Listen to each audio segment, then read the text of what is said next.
Llegó marzo y con ello la reactivación de la agenda legislativa, todos los desafíos que tenemos por delante en materias no solo de seguridad, que hemos estado viendo con alta atención, temas de educación, reformas grandes del gobierno. Vamos a estar conversando de esto junto al diputado de la UDI, Jorge Alessandri. ¿Cómo está, diputado? Buenos días, buenas tardes. Hola Bárbara, buenos días, muchas gracias por la invitación a EMOL TV. En estas cosas más contingentes de los últimos días, parte de la oposición ha sido muy crítico con el presidente Gabriel Boric por el, a juicio de ellos, silencio que ha tenido respecto a todo este caso del ex militar venezolano secuestrado y asesinado. ¿Le parece que es así? ¿Qué tan relevante puede ser? Siendo que, como han dicho desde el gobierno, son los ministros los que están llevando todas estas labores. Mire, yo creo que hay que ser súper responsable en esto. Al presidente Boric le corresponde la cosa grande, liderar a las policías, la estrategia, no meterse en el caso detallado o concreto de este secuestro o de otro. Para eso está la Fiscalía, el ente persecutor, el Ministerio Público, pero obviamente las leyes que no tuvimos por la oposición que fueron ellos el periodo anterior y la situación delincuencial de Chile promueve, permite o tolera que ocurran este tipo de cosas. A mí no me gusta cuando los parlamentarios de mi sector salen a insinuar teorías. Yo creo que eso le hace daño a las cifras de delincuencia, le hace daño a la credibilidad de la democracia. Tampoco me gusta que se cite a Monsalve o a la ministra Toá a una comisión de la Cámara porque ¿qué te van a decir respecto del caso? Si es que tiene información el Ejecutivo, yo le diría guárdela en absoluta reserva porque tenemos que detener y descubrir a los culpables. Más allá de la opinión política que uno pueda tener del gobierno de Maduro, de que es una dictadura, de que no respeta la democracia, de que podría tener operaciones transfronterizas, yo pediría a los tres poderes y a la fiscalía prudencia y seriedad en esto, porque esta línea roja que estamos cruzando con los secuestros es demasiado grave. Ahora, alguien podría decir la seriedad y prudencia la ha tenido desde el gobierno hasta todos quienes usted menciona, no así la oposición que exige o que quiere saber más o quiere que se diga más, pese a que estamos hablando de una investigación secreta. Pero efectivamente, si lo que yo estoy haciendo es una crítica a mi sector, yo le estoy pidiendo prudencia y seriedad a mi sector, a los diputados de Chile Vamos que salen a elucubrar teorías. Esto es demasiado serio como para jugar políticamente con ello. Es demasiado profundo y peligroso donde nos estamos metiendo y yo le pido prudencia y seriedad a mi sector. Le preguntaba recién al presidente del Partido Comunista si veía un cierto aprovechamiento político cuando desde la UDI, por ejemplo, dicen que si el Partido Comunista preside la Cámara de Diputados, van a meter al congelador todos los proyectos de seguridad. ¿Usted cree que podría pasar algo así? Es que eso ha sido un hecho, ¿no? No respecto a este caso del secuestro, me refiero a la conducta y votación del Partido Comunista en todos los proyectos, ley Juan Barrio, ley de robo de madera, ley Naín Retamal para proteger a nuestras policías. Han tenido una actitud ellos, como bloque, como partido, recuerde que son 14 en la Cámara, por lo tanto es un número importante, que ha sido más bien de frenar estas leyes y no proponer alternativas. Entonces, evidentemente, como el presidente de la Cámara muchas veces pone las tablas junto a los comités, hay algunos que creemos que no sería una buena señal que lideraran la Cámara de Diputados. Justamente Lautaro Carmona hacía la distinción, decía él mismo cuando fue parte de la mesa de la Cámara, una cosa es lo que piensa el Partido Comunista o cómo voten los proyectos y otra es tratar de pasar por alto o de saltarse las agendas que además en este caso no las maneja necesariamente la presidencia, las maneja el secretario de la Cámara, las manejan las comisiones, e incluso el mismo gobierno. Hay una mezcla ahí, porque hay facultades que sí tiene el presidente de la Cámara. Lautaro Carmona fue vicepresidente en su época, cuando el Partido Comunista tenía 6 o 7 diputados.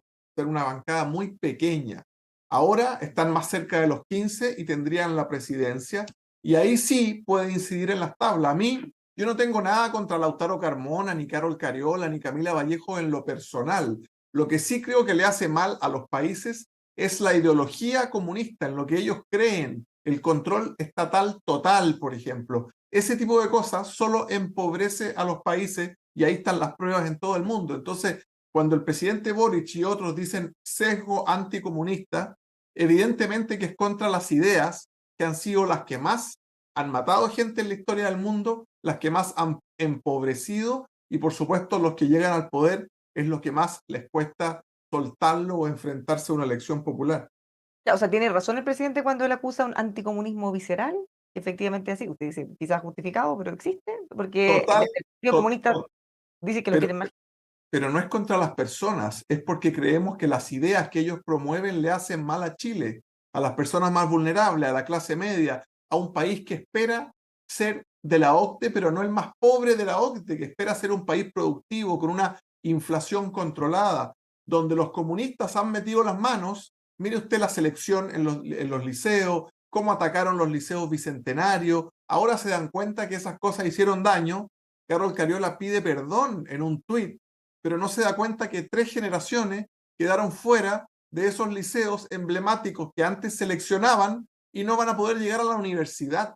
Entonces el arrepentimiento de ellos, del ministro Cataldo y de otros que promovieron el fin a la selección, le costó su plan y su sueño de vida a muchas familias.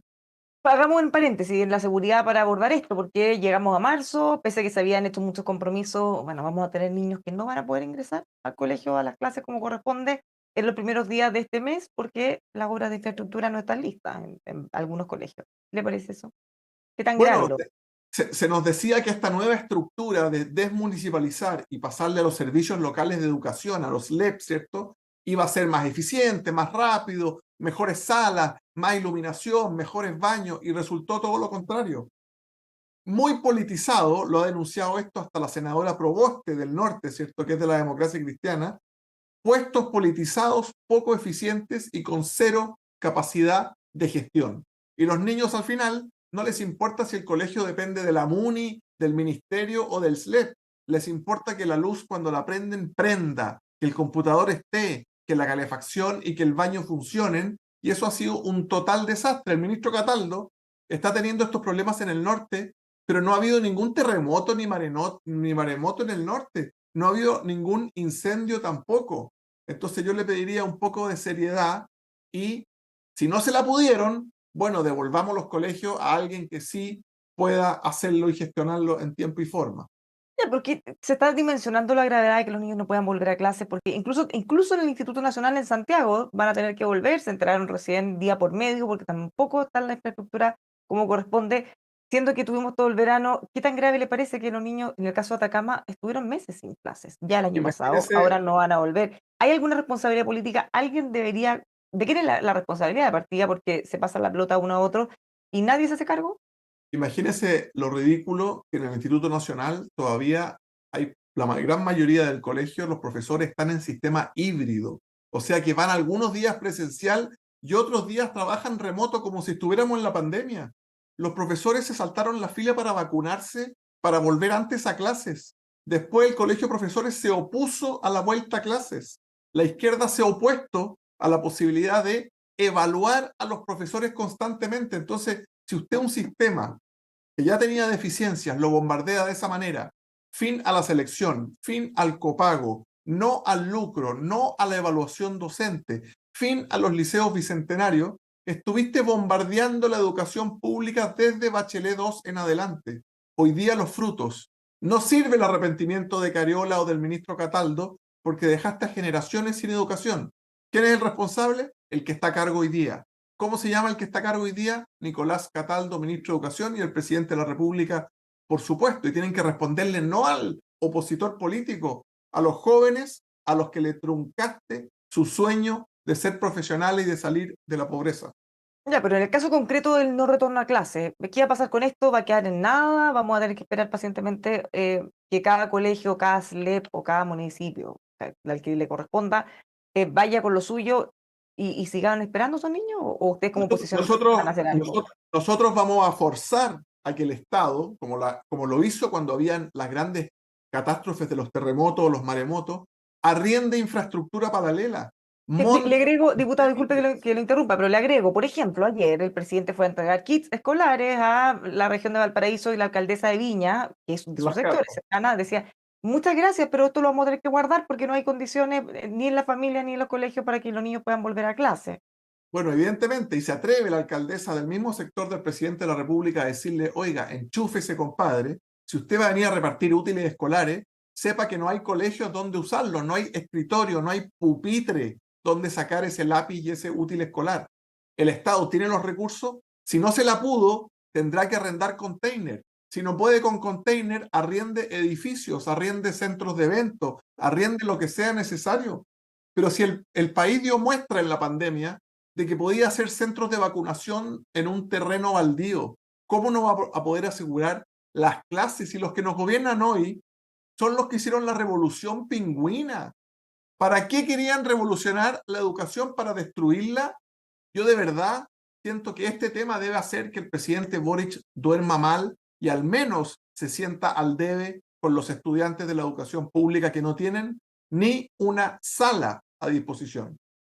Para cerrar el tema que dejamos inconcluso, seguridad, van a volver ahora con hartos proyectos. ¿Qué pasa con la ley de inteligencia? De hecho, se ingresó el reglamento de uso de la fuerza. Hay algunas cosas ahí que podrían generar polémica. ¿Usted ha podido verlo? Hoy día nos toca, perdón, mañana nos toca verlo a las 5 de la tarde. Hay una serie de indicaciones. El Ministerio del Interior nos ha informado que tomó nuestro consejo de separar reglas de uso de la fuerza de las policías y reglas de uso de la fuerza de las Fuerzas Armadas cuando están funcionando en un estado de excepción. No podían ser iguales porque un caso es muy distinto al otro y queremos que sean precisas para la realidad de Chile de hoy.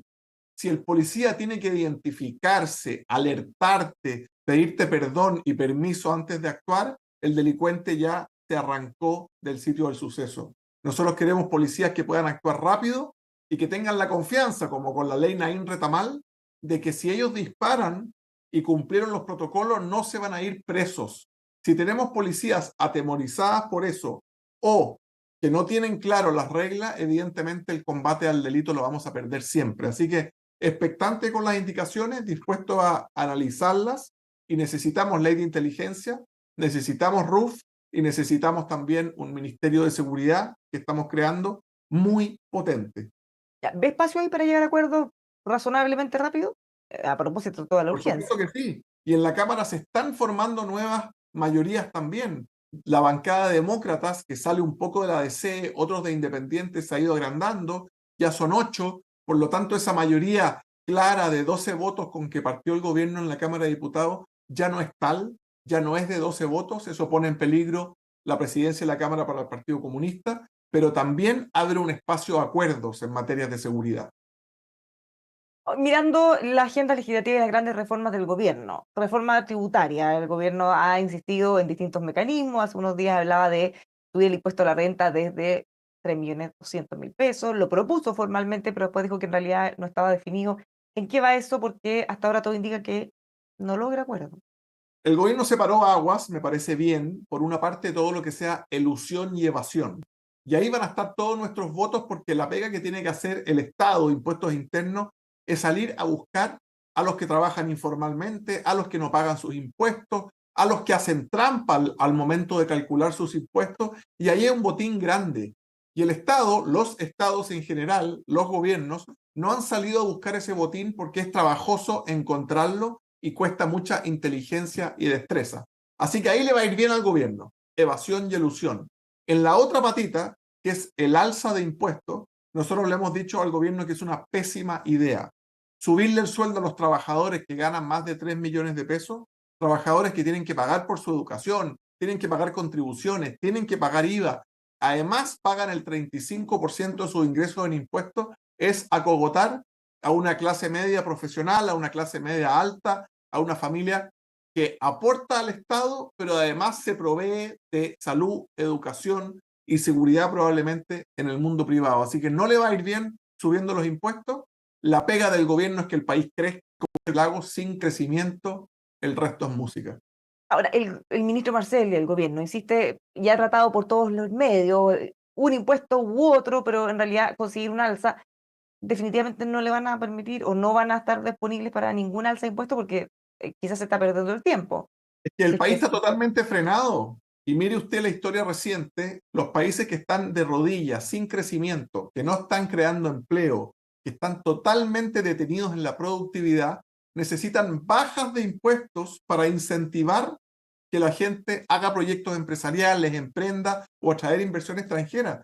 Cuando usted los impuestos sirven para que usted desincentive algunas actividades, ahí le sube los impuestos, o incentive otras. Si usted le sube los impuestos a todos los que ganan más de 3 millones, está desincentivando que un profesional trabaje, está desincentivando que lleguen de afuera y está, al liberar a todos los que ganan bajo sueldo, incentivando que haya más personas de bajo sueldo en Chile. Entonces, tiene que aprender un poco. Algunos impuestos no solo sirven para acogotar a emprendedores, a profesionales, sino que también sirven para impulsar. Cuando Estados Unidos bajó en 15% su impuesto a las empresas, produjo una estampida de creación de empleo, de emprendimiento y de proyectos que pudo ese país aprovechar. Mirando la reforma de pensiones, el gobierno insiste con el 3-3, insiste también en que este fue la propuesta del presidente Piñera. ¿Qué espacio hay para avanzar en una cosa así? En el Senado han dicho que en realidad poca probabilidad de que se pueda Mire avanzar. usted, hilando con el ejemplo anterior, Carol Cariola decía, nos equivocamos con prohibir la selección en los emblemáticos. Pero ahí hay 3 generaciones de niños que fregaron con su proyecto de vida. Si nos equivocamos en pensiones, en 20 años más quizás ya no va a estar Carol Cariola en el Parlamento para pedir perdón, pero vas a haber liquidado la pensión de personas que trabajaron en el mercado formal y jubilaron. No nos podemos equivocar en pensiones como nos equivocamos en educación. Nosotros creemos que los 6 puntos tienen que ir a la cuenta individual. Creemos que la solidaridad tiene que hacerse a través de la PGU, incluso con los jubilados actuales, asumiendo que tienen lagunas, que tienen bajos sueldos o que tienen cotizaciones que estaban en negro sus sueldos, por lo tanto no cotizaron. PGU, 6% a cuenta individual y toda la solidaridad que los políticos generosos quieran hacer, que la hagan con impuestos generales. De esta manera, recuperan la profundidad del mercado de capitales, permites créditos hipotecarios baratos como habían antes de los retiros del 10%, incentivan la formalidad, que ya estamos en Chile cerca del 38% de informales, o sea, personas que reciben PGU, reciben los IFE, pero van gratis en la micro. Eso es lo que tenemos que terminar y el gobierno se lo hemos explicado en todos los argumentos y en todos los idiomas técnicos posibles. ¿Qué otras cosas para ustedes van a ser prioridad ahora que ya estamos en marzo, además de lo evidente, lo que hemos ya estado conversando? Yo creo que la ministra del Trabajo tiene una alarma grande que debiera ponerla en su oficina. La primera parte del nombre de su cargo es ministra del Trabajo. Después viene previsión social. Y en trabajo estamos muy mal, vamos a llegar al 10% de cesantía. No se está creando empleo y no se están subiendo los sueldos. Por lo tanto, yo le pediría a la ministra del Trabajo, junto con Economía, con Hacienda, medidas pro crecimiento, pro creación de empleo y pro industrialización, emprendimiento, que el país se ponga de pie de nuevo. Porque si el Estado solo se dedica a repartir, pero no hay nada entrando, fíjese usted, 2024, el gasto del Estado ha subido 7% y los ingresos han bajado 14%. ¿Qué está pasando? Estamos gastando mucho más de lo que entra. Los países que hacen eso se endeudan, después emiten dinero, viene la inflación y vamos siguiendo el camino de los Kirchner en Argentina, que es justo el camino que no queremos. Entonces, crecimiento primero y después vamos avanzando en el resto. Muchas gracias por conversar con nosotros, diputado, que tenga un muy buen día. Muchas gracias, que estén muy bien ustedes también. Igualmente, lo dejamos invitado a que sigan con nosotros aquí en emol.com.